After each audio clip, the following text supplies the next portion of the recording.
Halo warga intelektual sekalian. Wah, gila gila gila.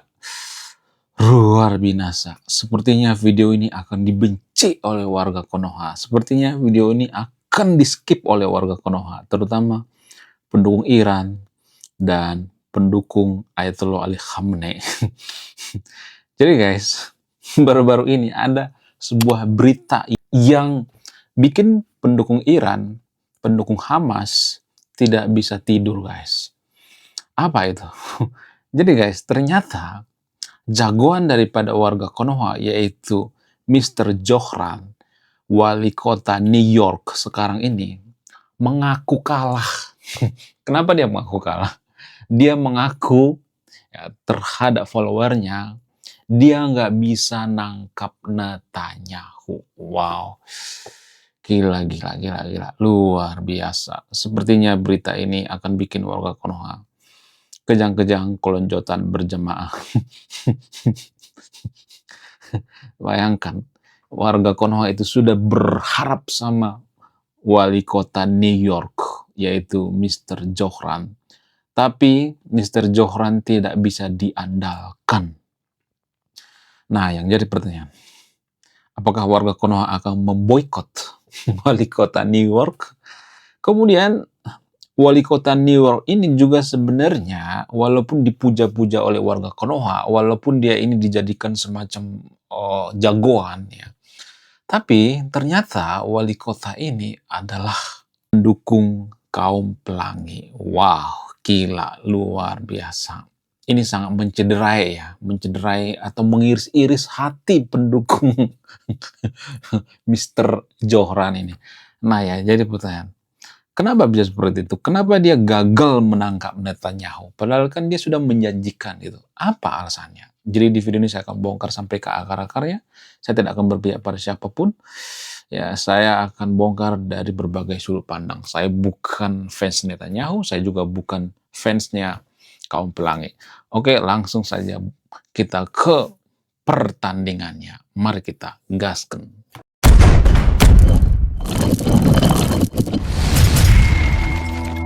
Jadi guys, pembenci daripada Netanyahu sudah sangat berharap banget sama si Johran. Kenapa dia berharap sama si Johran ini? Ya, kenapa warga Konoha itu berharap banget? Karena dinilai Mr. Johran ini ya salah satu umat muslim yang paling bisa gitu ya diandalkan. Tapi apa boleh buat, Mr. Johran juga tidak mampu menangkap Netanyahu, saudara-saudara. Gila, luar biasa. Lalu siapa yang bisa diandalkan lagi gitu ya untuk menangkap Netanyahu? Kayaknya Mama Gufron bisa lah ya. Karena dia kan penjaga gawang neraka ya. Kemudian Habib Bahar boleh lah gitu ya. Ya kan, karena pendukung daripada Habib Bahar itu ada yang bisa menurunkan rantai emas, ada yang bisa memadamkan api neraka, boleh lah ya. Jadi guys, alasan yang paling masuk akal itu kenapa si Johran ini nggak bisa menangkap Netanyahu, karena dia tidak punya wewenang. Jadi dia itu cuma omong-omong doang gitu ya. Kenapa dia berusaha mengeluarkan statement, gue akan menangkap Netanyahu gitu. Ada semacam pertanyaan besar ya. Di balik ini semua ada semacam udang di balik batu guys. Nanti saya akan jelaskan ya. Jadi alasan utamanya itu kenapa dia nggak bisa nangkap itu karena ya, dia itu tidak punya kuasa. Dia itu cuma wali kota coy. Ibaratnya gini nih ya. Misalnya Netanyahu datang ke Konoha. Kemudian wali kota Jakarta pengen nangkap Netanyahu. Kan nggak mungkin. Ya, karena wali kota Jakarta itu ya dia tidak membawai Kapolri kan. Harusnya yang bisa menangkap ini ya Kapolri gitu ya. Itu juga nggak bisa sembarangan. Harus ada red notice gitu ya. Kemudian harus ada perintah Interpol apa segala macam gitu. Harus ada perintah dari PBB ya. Pokoknya susah banget ya. Permasalahannya Netanyahu datang ke New York itu dalam rangka urusan atau disuruh oleh PBB. Ini kan ada yang aneh gitu ya. PBB ya nyuruh Netanyahu datang ke New York. Kemudian si Joran ya bisa-bisanya ya dia mengatakan gua akan nangkep Netanyahu. Emang siapa lu ya? Si Joran ini siapa? Kan dia bukan siapa-siapa juga kan di Amerika. Ya kan? Dia cuma wali kota, coy. Ya paling juga nanti dia nggak akan kepilih lagi gitu. Karena apa? Karena ini kan bukan urusan dia gitu. Kalau misalnya mengatakan, oh Netanyahu itu kan jahat gitu, oh Netanyahu itu kan sebenarnya punya dosa, emang nggak ada orang yang nggak punya dosa gitu, ya.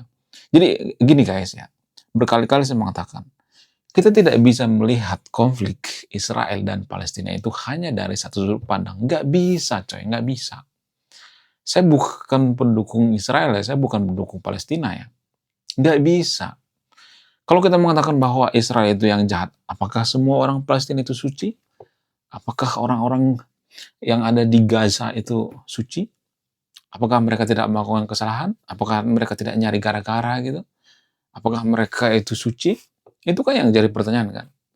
Jadi kalau mau nyalahkan, salahkan dua-duanya, ya kan? Kalau mau bongkar bongkar aib kedua-duanya.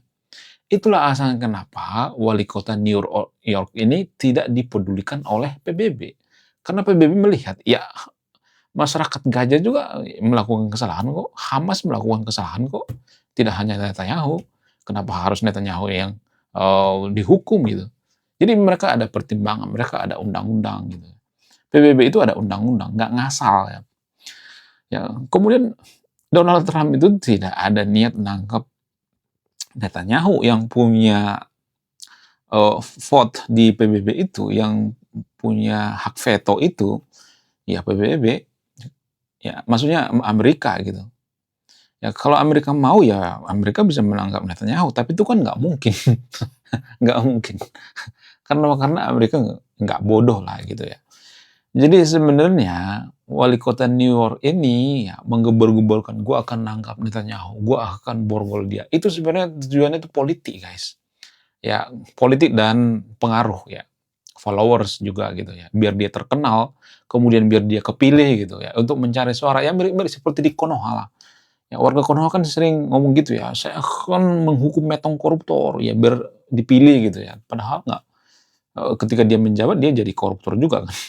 Sama seperti itu. Ini permainan guys. Kalian tuh jangan mudah dibawa ke sana kemari gitu kayak apa ke kayu gitu ya, dibawa ke sana, dibawa kemari. Apa-apaan coba? Masa wali kota bisa nangkap Netanyahu? Bukan gua membela Netanyahu gitu ya. Tapi kalau menyalahkan Israel, salahkan juga Hamasnya gitu. Salahkan juga Irannya gitu. Ya jangan cuma aib Israel yang dibongkar, aib Iran juga bongkar gitu. Jangan cuma aib Amerika dibongkar, ya aib semuanya dibongkar. Kalau mau bongkar-bongkaran aib gitu. Itu pola pikir daripada PBB. Makanya PBB nggak menghukum Netanyahu. Ya, jadi itu yang jadi permasalahan. Ya, kalau saya mengatakan bahwa ya bisa aja orang-orang Gaza itu bersalah. Kalau saya mengatakan seperti itu pasti nanti banyak orang yang berpikir bahwa saya itu nggak peduli dengan kemanusiaan. Bukan gitu maksudnya. Gini ya, yang menyerang pada tanggal 7 Oktober itu kan orang orang Hamas ya. Mereka kan salah juga gitu. Kenapa mereka nggak disalahin gitu? Jadi kan kita itu kan dipengaruhi oleh yang namanya tendensius ya, tendensius dalam beragama, kemudian bias lah, bias dalam beragama. Kita hanya emosi melihat ketika Israel membombardir Gaza gitu. Tapi kita tidak emosi melihat ketika jagoan kita membombardir Israel. Kan itu yang jadi permasalahan. Ya, orang PBB itu nggak bodoh. Ya, mereka nggak bodoh. Ya, wali kota New York juga nggak bodoh. Dia tuh cuma memanfaatkan kita, memanfaatkan attention gitu ya. Dia cuma memanfaatkan demokrasi yang ada di Amerika. Amerika kan bebas kan. Ngomong apa aja bebas gitu. Dia hanya memanfaatkan gitu ya. Dan anehnya dia memanfaatkan ini untuk apa? Untuk memperbanyak followers ya, biar dia terkenal gitu ya. Jadi kita tuh hanya dimanfaatkan gitu. Ya, nggak ada untungnya bagi kita. Lebih baik kita fokus pada negara kita gitu. Ya kita ngurusin masalah ini juga nggak ada untungnya. Apa untungnya coba? Nggak ada untungnya coy. Jadi ya Lebih baik kita fokus pada negara kita gitu daripada ngurusin hal-hal seperti ini. Ya, ini semua ada permainan gitu. Jangan polos-polos amat gitu. Ini ada permainan geopolitik gitu ya. Geopolitik itu nggak mengenal yang namanya seiman, seagama, enggak. Kita tuh dimanfaatkan. Ya, geopolitik itu memanfaatkan agama gitu. Ya. Jadi jangan mabuk agama deh ya, jangan kampungan gitu ya. Lu kirain wali kota New York itu peduli dengan kita? Enggak peduli. Ya, bahkan seperti yang saya katakan, dia tuh sangat peduli dengan yang namanya kaum pelangi. Dia pendukung kaum pelangi. Kenapa dia mendukung kaum pelangi? Ya kalau dia nggak gitu, nggak bakal dipilih. Ya, ngapain coba? Ngapain dia memusuhi kaum pelangi? Ya orang di New York banyak orang kaum pelangi, ya kan? Emang negara Islam? Enggak kan? Jadi si Joran ini juga bukan Islam murni dia. Dia mah eh, bukan Islam yang benar-benar fanatik gitu, enggak. Dia tuh politisi gitu ya. Ada pepatah mengatakan bahwa jangan terlalu percaya perkataan politisi. Ya itu sama seperti si Johran ini, jangan terlalu percaya gitu. Ya, orang-orang luar negeri itu ya yang ada di Amerika gitu, yang ada di Spanyol, negara-negara Eropa, mereka beragama itu biasanya nggak terlalu fanatik gitu. Hanya orang-orang yang di kampung gitu ya, perkampungan, fanatik banget gitu ya. Hanya di Konoha fanatik, ya. Fanatiknya nggak ketulungan gitu ya. Mereka membela oh, jagoan mereka itu seperti membela Tuhan gitu. Kacau pokoknya. Menurut kalian gimana? Coba tulis di komentar ya. Saya tidak akan berpihak di video ini. Anda yang menyimpulkan. Wah, gila, luar biasa. Akhirnya buku kedua dan ketiga gua rilis juga. Buku kedua gua ini judulnya Budi Tanpa Pekerti. Dari judulnya sudah menarik. Dan kisah daripada buku ini sangat-sangat dilematis sekali. Di mana karakter dalam buku ini bercerita ada dua pilihan yang sangat sulit. Yang pertama, ketika seorang tokoh dalam buku ini tidak bawa-bawa agama saat kampanye, maka dia bisa dipastikan kalah. Tapi ketika bawa-bawa agama dalam kampanye, ketika dia bawa-bawa kalimat insya Allah, maka dia bisa dipastikan menang. Nah, yang jadi pertanyaan, kalau Anda di posisi karakter dalam buku ini, mana yang Anda pilih? Ini temanya sangat cocok dengan tema channel ini, bahas tentang agama. Kemudian tidak hanya ini juga menarik guys ya, Tanah Luka. Dari judulnya juga udah kelihatan ya, ini cerita penuh dengan luka. Dimana kisah dalam buku ini ada seorang kiai yang sangat-sangat dilematis. Dia bingung memilih antara menyelamatkan hutan atau menyelamatkan 1000 anak yatim. Jadi kalau Anda di posisi buku ini, mana yang Anda pilih? Nah, yang menarik dari kedua buku ini adalah menggunakan sudut pandang sastra Nobel. Kapan lagi ya kan baca buku yang setara dengan buku Nobel. Wow, luar biasa. Silahkan di check out sekarang juga. Kalau nggak di check out juga nggak apa-apa. Karena saya nulis buku itu bukan nyari duit sebenarnya. Ya, karena saya pengen berkontribusi terhadap kemajuan bangsa kita. Itu tujuan saya nulis buku ya. Jangan lupa, link pembeliannya ada di pin komentar video ini. Jadi endingnya apa ya? Saya penasaran ini. Saya jadi penasaran ini isinya apa. Saya juga beli ini. Link pembeliannya ada di pin komentar video ini. Oke guys, sekian video ini. Terima kasih sudah memahami. Saya warga intelektual. Salam rasional.